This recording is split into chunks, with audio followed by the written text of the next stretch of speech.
গুরুর চরণে প্রণাম জানিয়ে শুরু করছি আজকের ভাগবত কথা। চৈতন্য ভাগবতে আমার মহাপ্রভু অন্তরঙ্গ ভক্ত নিয়ে তিনি কৃষ্ণ রসে মজে আছেন নীলাচলে। তো মহাপ্রভু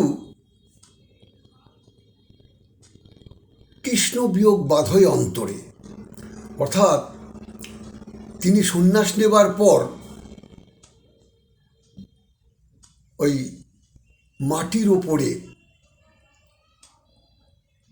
কলার পাতা বিছিয়ে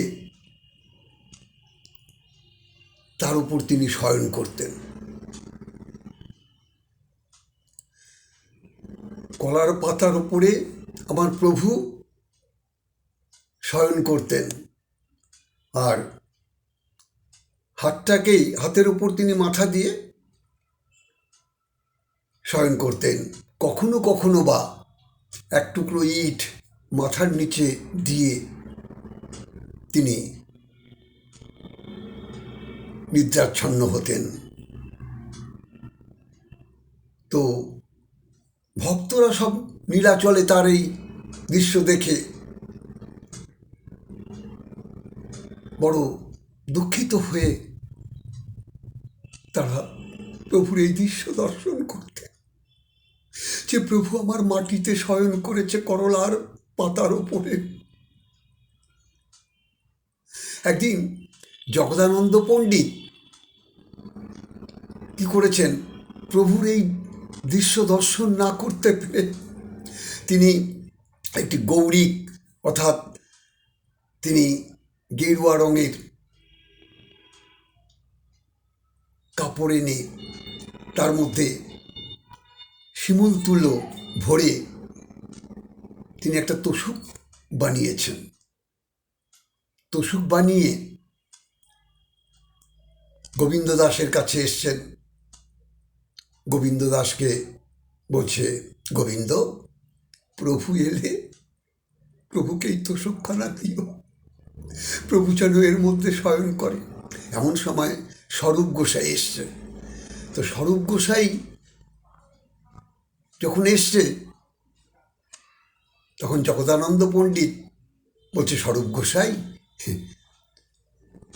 আমি এই তোষকটা বানিয়েছি, প্রভু এলে প্রভুকে শয়ন করতে দেবে।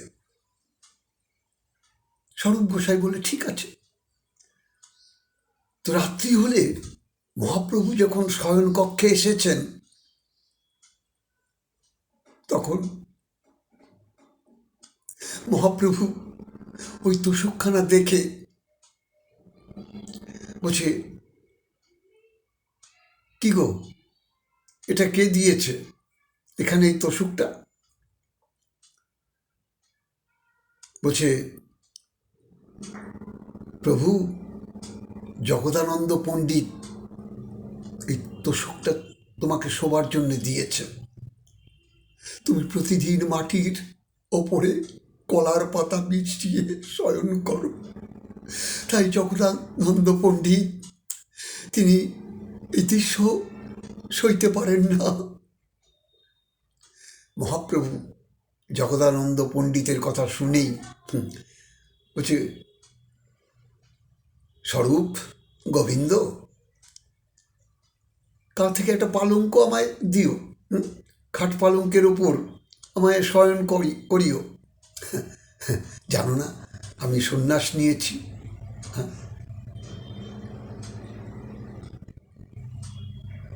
মহাপ্রভু ক্রোধান্বিত হয়ে যে, শোনো, যদি তোমরা আমার সাথে এইরূপ আচরণ করো তাহলে কিন্তু আমি নীলাচল ছেড়ে আমি চলে যাব অন্যত্র। স্বরূপ গোসাই গোবিন্দ দাস বলছে, প্রভু তুমি তুমি আমাদের নীলাচল ছেড়ে কোথাও যেও না।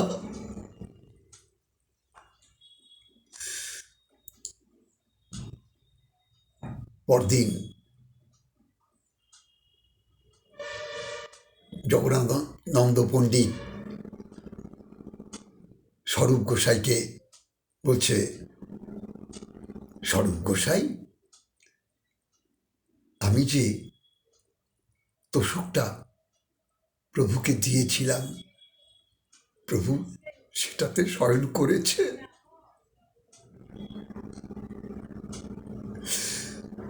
স্বরূপ গোসাই বললে, জগদানন্দ পণ্ডিত, প্রভু বিরক্ত এবং উদাস হয়েছে তোমার এই তোষকের কথা শুনে। না, তিনি এটার মধ্যে শয়ন করেননি।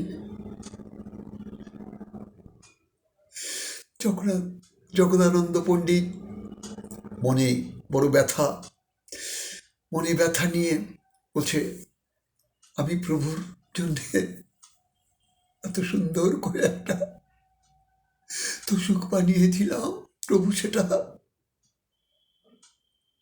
ত্যাগ করে দিলেন।